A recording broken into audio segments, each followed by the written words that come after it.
بسم اللہ الرحمن الرحیم۔ امت مسلمہ کی تہذیبی عروج میں مسلمانوں میں کیا کیا ایشوز آئے ہیں اور اس کو پھر ریزالو کیسے ہوا ہے، تو آپ پچھلے دونوں لیکچرز میں آپ نے سن لیا ہوگا کہ کیا کیا ایشوز آئے تھے اور اس کو ریزالو کرنے کی بھی کی تھی اہل علم والوں نے۔ ایک تو دنیا پرستی کا بڑا ایشو تھا، تو لوگوں نے نیکیوں کی طرف لانے کی کوشش کی۔ پھر بڑا ایشو یہ تھا، یہ آپ کو یاد ہوگا کہ ہمارے ہاں کوئی قانون تھا ہی نہیں اس کو ٹھیک کرنے کے لیے، اور اس کے لیے فقہا کے اسکالرز نے کس طرح سے اس پہ بکس لکھی اور ایک باقاعدہ قانونی شکل بھی بن گئی۔ پھر جعلی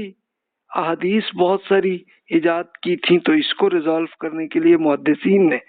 بہت بڑی ایفرٹ کی تھی، جس کو آپ پڑھ چکے ہیں۔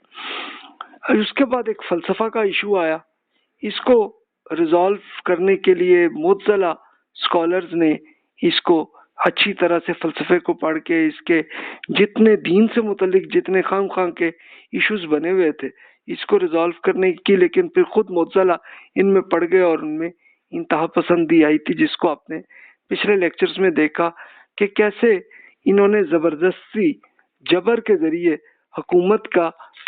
طاقت کے ذریعے اس کو کیا کہ جناب اس فلسفے کا حصہ بنائیں۔ تو احمد بن حنبل رحمۃ اللہ علیہ نے اس کے لیے کاوش کی تھی کہ اس کو ختم کیا جائے بھی، یہ بالکل بے وقفانہ قسم کے آئیڈیاز ہیں۔ پھر متکلمین کچھ اسکالرز بنے کہ جنہوں نے فلسفہ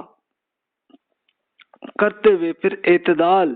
یعنی ایک درمیانہ معاملہ کہ دین سے متعلق فلسفے کا کوئی تعلق ہی نہیں ہے، تو اس میں یہ جو معاملات ہیں اس کو ریکنسائل کرنے کی کوشش کی گئی۔ اچھا، فلسفہ کا یہ آپ فلسفے کی ہسٹری میں آپ پڑھ چکے ہیں اس زمانے میں کہ ایک فلسفہ تو ہے نا کہ کائنات میں کیا ہے اور کیسے ہو رہا ہے، تو یہ آپ کی فزکس، کیمسٹری، بایولوجی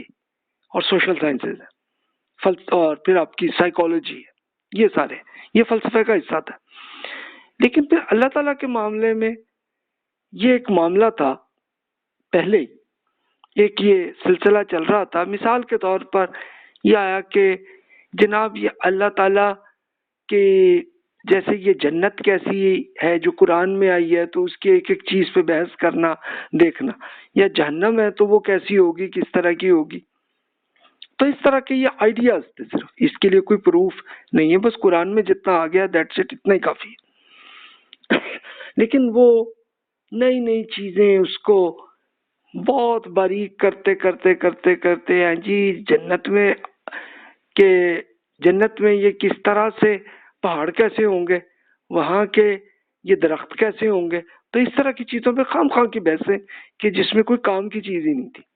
لیکن وہ تھی۔ تو چلو یہ کچھ اسکالر جیسے اشعری اور ماتریدی صاحب کی آپ نے پڑھا کہ انہوں نے ریکنسائل کرنے کی کوشش کی تھی، یا اب یہ 333 ہجری کے زمانے تک کے یہ بزرگ یہاں کے فلسفہ تو اب آ کے ختم ہوا، بیچ میں نہیں ختم ہوا، یا اب اس لیے ختم ہوا کہ یورپ کے اندر ان کو اب یہ سمجھ میں آئی کہ بھی اللہ تعالیٰ کی بات کو ہم خود لیبارٹری میں چیک نہیں کر سکتے، تو اس لیے ان چیزوں کو چھوڑو۔ انہوں نے یہی کہا کہ ہم اس دنیا کی کائنات میں جو چیزیں اسی پہ ہم ریسرچ کر سکتے ہیں، تو سائنس اس میں بنی ہے۔ تو اس طرح سائنس نے اس فلسفے کا ختم کر دیا، لیکن بیچ میں مسلمانوں کے زمانے میں یہ رہا سلسلہ، اور ابھی بھی ہے کہ بعض لوگ فلسفیانہ آئیڈیاز اور اس پہ غور و فکر کرتے ہیں۔ اچھا، یورپ میں بھی ابھی بھی ہیں کہ وہ سائنس میں نہیں ہے لیکن وہ کیے رکھتے ہیں ایسی حرکتیں۔ اب ہم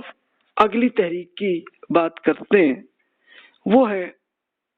غزالی صاحب کی ایک